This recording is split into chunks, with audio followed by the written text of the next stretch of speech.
প্রিয় শিক্ষার্থী বন্ধুরা, আমি আজকে আপনাদের একটি অঙ্ক খুব সহজভাবে উপস্থাপন করব। আশা করি পরবর্তীতে এই অঙ্কটি আপনারা দেখা মাত্রই উত্তর করতে পারবেন। চলুন অঙ্কটি পড়ি। 9c² + 4c এর সাথে কত যোগ করলে যোগফল একটি পূর্ণবর্গ সংখ্যা হবে?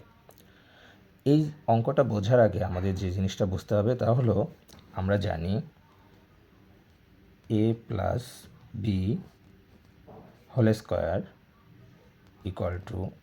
Square plus 2ab + b²। এই সূত্রটার দিকে লক্ষ্য করলে আমরা পাচ্ছি এখানে একটি পূর্ণবর্গ সংখ্যা, শেষে একটি পূর্ণবর্গ সংখ্যা, মাঝখানে যে সংখ্যাটা আছে সেটা কিন্তু পূর্ণবর্গ সংখ্যা নয়। আমরা যদি এবার অঙ্কটির দিকে লক্ষ্য করি তাহলে হচ্ছে প্রথমে একটি কি পূর্ণবর্গ সংখ্যা, তারপর একটি পূর্ণবর্গ সংখ্যা নয়, তারপরে যে সংখ্যাটা যদি আমি নিতে চাই তাহলে অবশ্যই কিন্তু সেই সংখ্যাটাকে পূর্ণবর্গ সংখ্যা হতে হবে। আর এখানে বলাই আছে যে এর সাথে কত যোগ করলে যোগফল একটি পূর্ণবর্গ সংখ্যা হবে। তাহলে পূর্ণবর্গ সংখ্যা যদি আমি করতে চাই তাহলে অবশ্যই এই সংখ্যার সাথে যে সংখ্যাটা নিব সেটা কিন্তু একটি পূর্ণবর্গ সংখ্যা হতে হবে। তাহলে আমার এই সূত্রের সাথে মিলে যাবে এবং পরবর্তীতে আমি এটাকে লিখতে পারবো a + b² যা একটি পূর্ণবর্গ সংখ্যা। চলুন তাহলে একটু লক্ষ্য করি বন্ধুরা, এখানে যে সংখ্যাগুলো আছে সংখ্যাগুলোর দিকে লক্ষ্য করি। প্রথম যে সংখ্যাটা দেখছি 49/9, 7 7 49 আর 3 3 9, তার মানে এটি একটি পূর্ণবর্গ সংখ্যা। পরের সংখ্যাটা যাই 14 পূর্ণবর্গ সংখ্যা নয়, 9 পূর্ণবর্গ সংখ্যা, 7 পূর্ণবর্গ সংখ্যা নয়, এবং ঘ নম্বর যে অপশনটা দেওয়া আছে সেটা হচ্ছে 7/3, যা কি একটি পূর্ণবর্গ সংখ্যা নয়।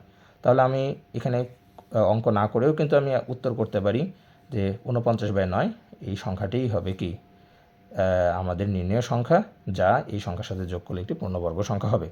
যদি আমরা অঙ্কটি করতে চাই তাহলে চলুন দেখি, এটা যোগ করে দেখি যে আসলে আমাদের সংখ্যাটা হচ্ছে কি না। 9c² + 14c + 49/9,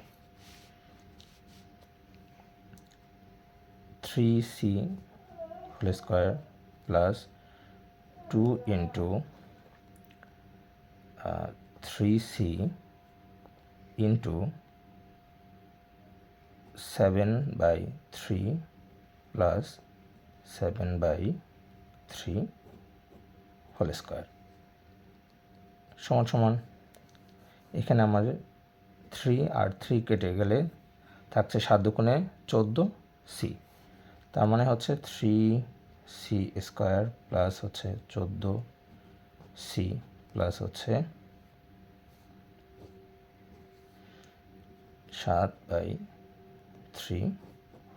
এটাকে যদি সংক্ষেপে লিখি তাহলে হচ্ছে আমার 3c + 7/3², যা একটি পূর্ণবর্গ সংখ্যা।